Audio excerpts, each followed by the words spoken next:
I think we're gonna finally see, for all the hoopla and all of the hype going into the off season with Deion Sanders in Colorado, it does not mask the fact that they don't have any players on that roster. And you thought UMass was the worst roster in college football? It may be Colorado's. Now I say that. Do they have a quarterback? Yes. Do they have two starting corners that could be NFL guys and one of them plays both ways? Yes. They are so devoid of talent up front on both sides of the ball. I don't know how they're going to keep their quarterback upright. So what we just saw was the vindication of Coach Prime, Deion Sanders. Tom Luginbill ran his mouth before the season began and said, obviously, the stupidest take of any sports journal, anytime, anywhere that I can remember. He looks like an idiot today. How could you have looked at this team and said, oh my God, they're the worst team in college football? That just goes to show you that sports journalists really don't have a clue. They have no idea what's going on in the huddles, in the locker room of real college football teams. It's easy to sit behind a keyboard, but that was pretty stupid. I don't know how Tom Luginbill goes to the office on Tuesday and just goes to work like nothing happened. That was one of the worst takes by any sports journal anywhere. It's insane. These kids balled out. These kids deserve to be on that field with TCU. They shocked the world. Unbelievable. Travis Hunter, I've never seen anything like it. I've never seen somebody play both ways at that level in my life. Never seen it. I don't think anyone has ever seen it. The kid played over 100 plays, 10 or 11 receptions, an interception, tackles. He just did it all. And Deion's son, Shedeur Sanders, oh my God, 510 yards, 4 touchdowns, and no interceptions. And people doubted if he could compete on this level. Hey, you were good in the HBCU league, but you're stepping up to the big time. We don't know if you're going to be able to compete. I don't think they'll be saying that anymore. And if I was Matt Rule at Nebraska, who they're going to be facing next week, oh my God, I'd be sweating bullets. Absolutely just sweating bullets. Next week, the scene in Boulder is going to be nuts. Merch sales off the chart. Every ticket sales off the chart. You won't be able to get a ticket in that huge stadium. Not going to happen. The entire community is going to be pumped right now. I don't even know if the kids need to fly in a jet on the way home. They could probably just do it themselves. They're probably so pumped. Luckily, all sports journalists aren't like Tom Luginbill. Listen to what Emmanuel Acho had to say after the game. I can't believe he did it. Hey, Mike, what Deion say about that luggage? Prime time. It's Gucci, baby. Hey! Louis, it's Gucci, baby. Deion Sanders in Colorado getting it done. Shedeur Sanders broke a 130-year record for passing over 500 yards. No Colorado quarterback had ever done that. Shedeur Sanders does it in his first year. Deion Sanders, a 20.5-point underdog against TCU, and he goes out and gets the dub at Fort Worth, at TCU, and how about Travis Hunter? Got a pick on defense, 10-plus catches, 100-plus yards. Deion Sanders shocked the world. Don't ever doubt Prime. Ever. I can't believe it. I could go on probably for an hour talking about Colorado football and the performance I saw today, but I'd rather you listen to what Deion Sanders had to say in the post-game press conference. And as you listen to what he says, look at his eyes. This guy is pumped. He is ready to take on the college football world. I mean, what I saw earlier today with Lee Corso on game day, I would never, in my history, we don't treat players like that. Shut up. The game has passed you by. You shouldn't even be on College Game Day anymore. I love seeing you, but at this point, the game has obviously passed you by, and it's passed by a lot of the older coaches who don't appreciate what Deion Sanders is bringing to the table. But go ahead, listen to what Deion says here in the press conference. First, thank you for being here. Thank you for everything. Wonderful game, wonderful beginning, intriguing, passionate, purposeful. There's all of that.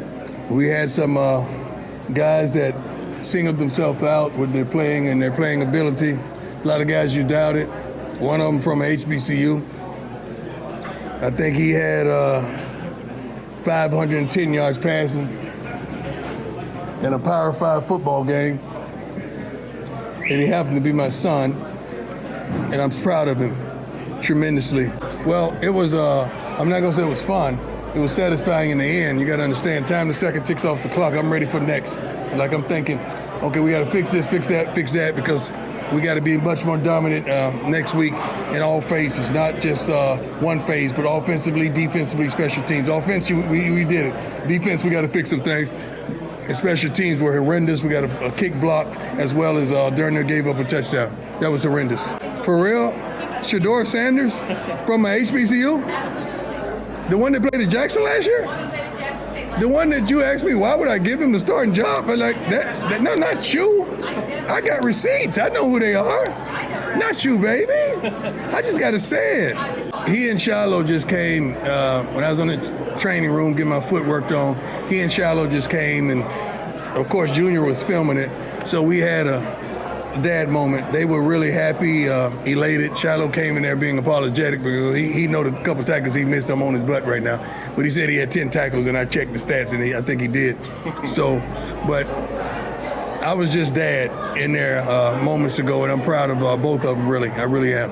And Junior, because his work shows. His work is why some of you are here.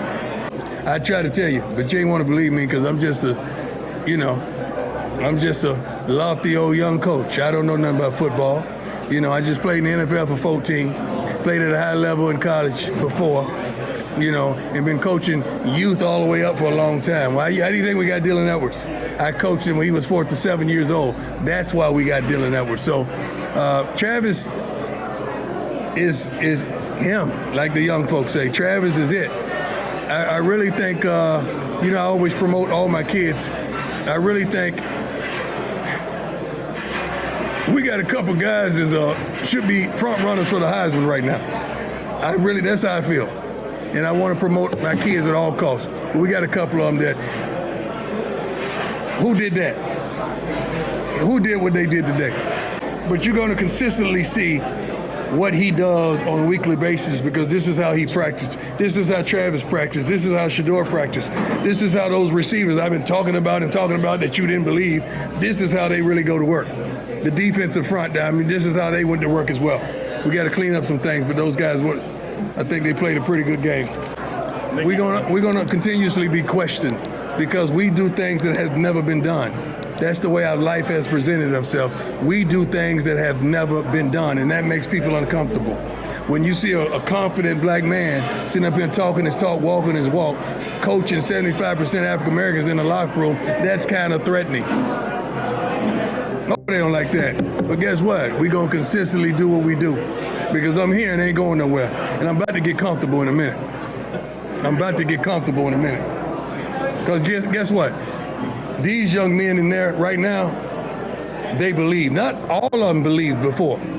But right now, they came up one by one, twos by twos. Coach, we believe. Now they believe. Now Boulder believes. People in the front office, people in the building, the fans, the students. Now everybody want to believe. I'm good with that. We got room.